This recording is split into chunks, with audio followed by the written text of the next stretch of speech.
Hi, my name is जोजो Matthew. जोजो academy for civil services में आपका स्वागत है। आज का न्यूज़पेपर हम स्टडी करने वाले हैं। ये पहले न्यूज़ है, सेंट्रल गवर्नमेंट ने health security and national security cess bill pass किया है।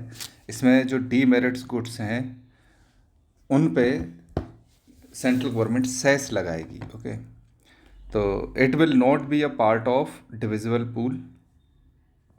It will not this cess will be on demerit goods.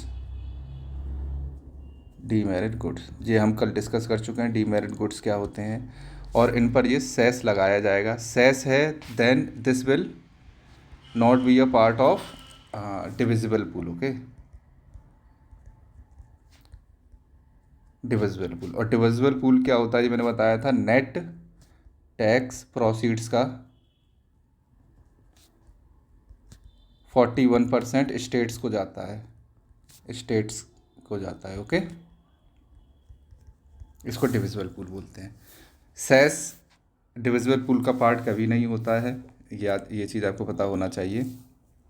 तो फिर ये जो नेशनल सिक्योरिटी सेस लगाया जाएगा डीमेरिट गुड्स पे, it will be shared between the states, shared with the states. और कैसे शेयर किया जाएगा, तो ये शेयर किया जाएगा, part of the revenue from the cess will be shared with the state through health awareness and health related schemes and activities. Okay, तो बस इसमें इतना ही पता होना चाहिए। क्लियर है कि नहीं? और ये मैं आपको बता दूं कि पहले इस पर 28% GST लगता था। जैसे पान मसाला हो गया, गुटखा वगैरह हो गया ना, पान मसाला ये डीमेरिट गुड्स पे ही लगेगा केवल। और पहले 28% GST लगता था, प्लस कंपनसेशन सेस लगता था। अब जैसे कल हमने डिस्कस किया था, कंपनसेशन सेस को ख़त्म किया गया है, तो उसकी वजह से ही ये वाला सेस आया है डीमेरिट गुड्स के लिए। क्लियर है? कल हमने एक और न्यूज़ कवर की थी, अलकनंदा, हमारी एक नई गैलेक्सी हम लोगों ने डिस्कवर की थी, पुणे के साइंटिस्ट ने। तो उससे पहले एक और गैलेक्सी डिस्कस हुई थी जिसका नाम था बिग व्हील। तो ये नाम आपको पता होना चाहिए, and Alaknanda. Okay, these are two क्या है ये गैलेक्सीज। ये कल के न्यूज़ में हम लोगों ने डिस्कस किया था इसे। नेक्स्ट आता है E20 रोल आउट पे। तो E20 roll out is nothing, but इसमें ये है कि गवर्नमेंट ने E20 का टारगेट तो अचीव कर ही लिया है इंडिया में, है ना। अब हमको फ्लेक्स फ्यूल पर वर्क करने की ज़रूरत है। फ्लेक्स फ्यूल का मतलब होता है फ्लेक्सिबल फ्यूल्स होंगे, जो व्हीकल्स होंगे वो फ्लेक्सिबल फ्यूल्स पर चलेंगे। ओके, मतलब एल्कोहल एथेनॉल पर भी चल सकते हैं, और आपके गैसोलीन का मतलब होता है बेसिकली पेट्रोल या डीजल। जनरली पेट्रोल होता है, पेट्रोल डीजल पे भी चल सकते हैं। तो ऐसा इंजन डिज़ाइन किया जाएगा कि वो दोनों पे होगा। इस तरह के व्हीकल्स को हम हाइब्रिड व्हीकल्स भी बोलते हैं, हाइब्रिड व्हीकल्स। ओके, बट चूंकि इनकी कॉस्ट बहुत ज़्यादा होती है, मेकिंग अ केस, बेनिफिट्स तो टैक्स के बहुत ज़्यादा दिए जा रहे हैं, but currently no car maker in India sells flex fuel vehicles because of their higher cost of ownership. बहुत ज़्यादा महंगे व्हीकल्स आते हैं because of their engine costs, तो इसलिए कोई इनको डिज़ाइन नहीं कर रहा है इस समय। नेक्स्ट ये न्यूज़ है प्रीलिम्स के पर्सपेक्टिव से, ऑपरेशन ट्राइडेंट। ये 1971 के वॉर में, इंडिया वर्सेस पाकिस्तान, 1971 में जो वॉर हुआ था उसमें इंडिया की नेवी ने ऑपरेशन ट्राइडेंट हमने लॉन्च किया था। तो पाकिस्तान के कराची को भी हमने जाके तबाह कर दिया था, और बांग्लादेश को हमने लिबरेट करवाया था। नेक्स्ट आपकी न्यूज़ है पुंगानूर काउज़। ये पुंगानूर काउज़, जैसा कि आप देख पा रहे हैं, ये आपकी कहाँ पे मिलती हैं? Chittoor district of Andhra Pradesh. Okay, IUCN में ये नॉट लिस्टेड येट। ओके, और दे आर नेटिव हैं ये मैंने आपको बता दिया है, नॉट लिस्टेड इन IUCN। और ये कहाँ पर पाई जाती हैं, एनवायरनमेंट किस तरह का इनको पसंद होता है, semi arid. Okay, semi arid climate. Semi arid कहाँ कहाँ पे है इंडिया में जनरली, अगर आप मैप देखोगे इंडिया का,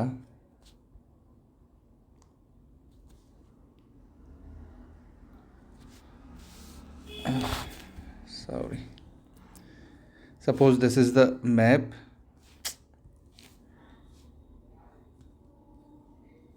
तो this is arid part, then this is semi arid part, same goes here. यहाँ पे हॉकी स्टिक रीजन है इंडिया का, जिसको हॉकी स्टिक बोलते हैं, this is semi arid part of India. तो दो सेमी एरिड पार्ट हो गए। तो इस रीजन में ये जो यहाँ पे ये आंध्र प्रदेश पड़ेगा आपका, इसमें ही चित्तूर डिस्ट्रिक्ट में ये तंगनूरू काव पाई जाती है। यही वो काव है जिसके साथ PM मोदी ने फ़ोटो डाला था, ठीक है, फ़ोटो अपना डाला था। नेक्स्ट न्यूज़ हम देखते हैं वल्चर्स की है। जो हमारी बॉम्बे नेचुरल हिस्ट्री सोसाइटी है, जिसको हम Bombay natural history society, it is type of NGO। It was established in 1883। Clear है कि नहीं? It is not a governmental organisation, ठीक है। It is India's oldest wildlife research and conservation organisation. Wildlife research and conservation organisation. Clear है कि नहीं? तो इन्होंने 6 क्रिटिकली इंडेंजर्ड वल्चर्स को असम में रिलीज़ करने की बात कही है 2026 में। ओके, नेक्स्ट इसमें हम समझ लेते हैं थोड़ा वल्चर्स के बारे में, हम लोग समझ लेते हैं क्योंकि ये इस तरह की चीज़ें पूछी जाती हैं। वल्चर्स लिव्स इन फ्लॉक्स, अपने फ्लॉक्स मतलब ग्रुप्स में रहते हैं। ओके, मैच्योर कब हो जाते हैं? एट द एज ऑफ 5 साल की उम्र में ये मैच्योर हो जाते हैं और इनकी मैक्सिमम एज 50 से 60 साल तक की हो सकती है। क्लियर है? इतना आपको समझ में होना चाहिए। और चूंकि आपने देखा होगा डिक्लोफेनेक, ये एक दवा थी जिसकी वजह से इनकी किडनी फेलियर हो रही थी। ये दवा काम करती थी एनिमल्स में पेन रिलीफ के लिए। डिक्लोफेनेक एंड एक्लोफेनेक ये दवाइयाँ खिलाई जाती हैं एनिमल्स में को पेन रिलीफ के लिए। तो ये इनके फैट में मतलब फैट हो गया, मीट हो गया, उसमें जाके स्टोर हो जाती हैं और उसको फिर ये खा लेते हैं। कौन? वल्चर्स ईट करते हैं और उसकी वजह से इनके किडनी फेलियर्स हो रहे थे, तो कई सारे इनकी डेथ हुई थी। तो ऐसा लगेगा आपको देखने में कि इनकी इम्यूनिटी बहुत लो होती है, बट ऐसा सही नहीं है। तो ये स्टेटमेंट मोस्ट इंपॉर्टेंट है प्रीलिम्स के पर्सपेक्टिव से। They have very high immunity and do not easily catch infections और डिजीजेस। क्लियर है? तो ये आपको पता होना चाहिए। नेक्स्ट हम बात कर लेते हैं कौन कौन से वल्चर्स इंडिया में पाए जाते हैं। तो सिलेंडर बिल्ड वल्चर्स, जिनकी पतली चोंच होती है, तो वो असम में पाए जाते हैं। वाइट रम्प्ड वल्चर्स हैं, वो अक्रॉस इंडिया कहीं पर भी पाए जा सकते हैं। क्लियर है कि नहीं? इंडिया में इसमें 20,000 से ज़्यादा वल्चर्स हैं और कई सारे वल्चर्स इंडेंजर्ड हैं। इंडेंजर्ड स्पीसीज़ इंडिया में कौन कौन सी पाई जाती हैं? वो हैं Egyptian vulture and Himalayan griffon vulture. Okay, तो जो हिमालयन रीजन में पाया जाता है और इजिप्शियन वल्चर है, जो इजिप्ट का वल्चर इंडिया में पाया जाता है, तो वो आपका कैसा है? इंडेंजर्ड है। बाकी के क्रिटिकली इंडेंजर्ड हैं आपके, जिस मतलब एक तरह से देखा जाए तो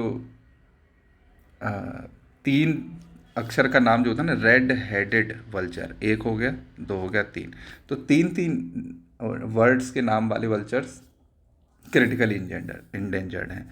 रेड हेडेड वल्चर हो गया, वाइट रम्प्ड वल्चर हो गया, लॉन्ग बिल्ड वल्चर हो गया, स्लेंडर बिल्ड वल्चर हो गया। तो ये जो क्रिटिकली इंडेंजर्ड है ना, ये स्लेंडर बिल्ड वल्चर ही आपके कहाँ पे छोड़े जाएंगे? असम के उसमें छोड़े जाएंगे, असम में। ये आपको पता होना चाहिए। नेक्स्ट हम न्यूज़ देख लेते हैं आपकी अर्बनाइजेशन एंड माइग्रेशन का है। ये केवल आपको मेंस में इसमें बहुत ज़्यादा कुछ है नहीं न्यूज़ में, ओके, बट ये आपको मेंस में थोड़ा सा याद रखना है एज एन एग्जाम्पल, ओके, कि अर्बनाइजेशन और माइग्रेशन की वजह से ही वोटर लिस्ट में फ्लॉज आ जाते हैं, इतना पता हो आपको। नेक्स्ट हम बात कर लेते हैं टर्की की। टर्की में एक अनर्थ की गई है एक नई साइट जिसमें नियोलिथिक सोसाइटी की बात मिलती है कि यहाँ पे बहुत तगड़ी नियोलिथिक सोसाइटी रही होगी। तो यहाँ पे एक आर्कियोलॉजिकल आर्कियोलॉजिकल नहीं कहेंगे, एक तरह से बात करते हैं तो यहाँ पर वर्ल्ड हेरिटेज साइट थी जिसका नाम था आपका, अगर आप देखोगे वर्ल्ड हेरिटेज साइट थी गोबेली टेपे, गोबेकली टेपे। तो एक तो ये आपसे पूछ सकते हैं, it is also known as pot belly hills, okay, ये कहाँ पे आपके टर्की में है। तो वर्ल्ड हेरिटेज साइट थी, इसी के आसपास ही खुदाई की गई है, उसमें ये आर्कियोलॉजिकल साइट मिली है जिसमें आपको टी शेप्ड पिलर्स वगैरह मिले हैं, ओके, बहुत सारी चीज़ें मिली हैं। तो इसकी साइट की एज बताई जा रही है 11,000 ईयर्स अगो, और ये कहाँ पे मिली है, सानली सानलियुरफा, ओके, सानलियुरफा प्रोविंस ऑफ टर्की। नाम थोड़ा सा आप याद कर सकते हैं, but it's not that important, I don't think it will be asked. Turkey का आपको पता होना चाहिए, क्लियर है, बस यही दो चीज़ें आपको पता हो तो ये प्रीलिम्स के पर्सपेक्टिव से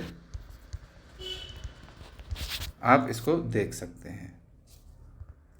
नेक्स्ट न्यूज़ है आपकी, ये थोड़ी सी इम्पोर्टेंट न्यूज़ है, इसको हम समझेंगे। डिपार्टमेंट ऑफ पोस्ट है, जो डिपार्टमेंट ऑफ पोस्ट है वो मिनिस्ट्री ऑफ कम्युनिकेशन के अंदर में आता है, उसने आपका लॉन्च किया है एक UPI like labels for addresses, जो हम पोस्ट ऑफिस में भेजते हैं ना, टू एंड फ्रॉम, ओके, तो बहुत बड़ा एड्रेस लिख के भेजना पड़ता है, तो उसकी जगह पे हमको एड्रेस न भेज के यूपीआई का जैसे रहता है ना, एक मोबाइल नंबर @UPI या पेटीएम, इस तरह से जो लिंक रहता है उसकी तरह पे ही ये एड्रेस के लिए यूपीआई लाइक लेबल्स लॉन्च कर रहे हैं, जिसमें आपका मोबाइल नंबर रहेगा या फिर नाम हो सकता है, @पोस्ट करके रहेगा। तो डिपार्टमेंट ऑफ पोस्ट आपका मिनिस्ट्री ऑफ कम्युनिकेशन के अंतर्गत आता है, क्लियर है। तो ये जो सिस्टम है इसको ध्रुव के नाम से जाना जाएगा, ध्रुव सिस्टम ये लोग लॉन्च कर रहे हैं। ध्रुव का मतलब होता है digital hub for reference and unique virtual addresses. तो ध्रुव ये आपको पता होना चाहिए, वर्चुअल एड्रेसेस, तो ये एड्रेस वर्चुअल रहेंगे, ओके, तो ये आपको पता होना चाहिए। Next, virtual addresses in the form of UPI like IDs, इतना पता होना चाहिए, क्लियर है कि नहीं। तो इसकी वजह से मतलब ये टेक्सुअल एड्रेसेस को रिप्लेस कर देगा, या तो ईमेल इसमें यूज़ की जाएगी या फिर यूपीआई लाइक एड्रेसेस किए जाएंगे, नेम @entity करके, है ना। इससे पहले डिपार्टमेंट ऑफ पोस्ट ने डिजीपिन लॉन्च किया था। डिजीपिन सिस्टम मैं आपको बता देता हूँ, डिजीपिन ये क्या है, एक डिजिटल लैंड पार्सल नंबर है, digital land parcel number. Land parcel क्या होता है, ये 14 मीटर स्क्वायर, जैसे हमारा इंडिया है, ओके, अगर हम इंडिया बना लेते हैं अगर, तो इसमें जो 14 मीटर स्क्वायर का एरिया होगा, हर 14 मीटर स्क्वायर, 14 मीटर का मतलब होगा लगभग 3.5 मीटर, इतनी बड़ी लैंड को वन लैंड पार्सल डिक्लेयर कर दिया गया है, ओके, पूरे इंडिया को इतनी छोटी छोटी यूनिट्स में डिवाइड कर दिया गया है। तो कितनी सारी यूनिट्स बनी है टोटल, हमारे यहाँ 228 बिलियन डिजिपिन्स हमारे इंडियन टेरिटरी में जनरेट हुए हैं। इससे क्या होता है कि एक यूनिक लैंड पार्सल, जैसा किसी का घर है, ओके, तो वो एक घर किसी न किसी 3-4 लैंड पार्सल्स के बीच में ही आ रहा होगा, कुछ ना कुछ एरिया उसने कब्जाया होगा, क्लियर है कि नहीं। हो सकता है ये 10 मीटर्स बाई 10 मीटर्स का हो, तो कुछ ना कुछ तो आए होंगे। ये 100 मीटर स्क्वायर हो गया, अगर 14 मीटर स्क्वायर का एक लैंड पार्सल है तो लगभग आई थिंक 8 लैंड पार्सल्स इस घर के लिए अलॉटेड हो जाएंगे, ठीक है कि नहीं। तो इसको डिजीपिन बोलते हैं, तो इसको थोड़ा सा देख लेते हैं। डिजीपिन सिस्टम इस फाउंडेशनल लेयर है इस सर्विस की, इसी का यूज़ करके ये ध्रुव सिस्टम लॉन्च किया जाएगा। 10 करेक्टर का ये अल्फ़ा न्यूमेरिक एक्सप्रेशन है जो डिनोट करता है क्या है, लॉन्गिट्यूड एंड लैटिट्यूड्स को। क्लियर है, ये आपको पता होना चाहिए। और ये रूरल एरियाज़ में जहाँ पे नाम और फिज़िकल एड्रेस ज़्यादा होता नहीं है, तो वहाँ पे ये डिजीपिन हेल्प करने के लिए लॉन्च किया गया था। डिजीपिन रफली 14 square metre patch of land, और ये मैं आपको बता चुका हूँ। तो ये प्रीलिम्स के पर्सपेक्टिव से बहुत अच्छी न्यूज़ है, ये आपको पता होना चाहिए डिजीपिन और ध्रुव के बारे में। Okay, thank you for watching. और ये मैं प्रीलिम्स के पर्सपेक्टिव से मैं आपको ये न्यूज़ बताऊँगा प्रीलिम्स 2026 के पर्सपेक्टिव से, और मैं आपको वादा करता हूँ कि मैक्सिमम क्वेश्चंस करंट अफेयर्स के आपके इसमें कवर हो जाएंगे, इससे बाहर कुछ भी नहीं जाएगा। Okay, thank you for watching and please subscribe.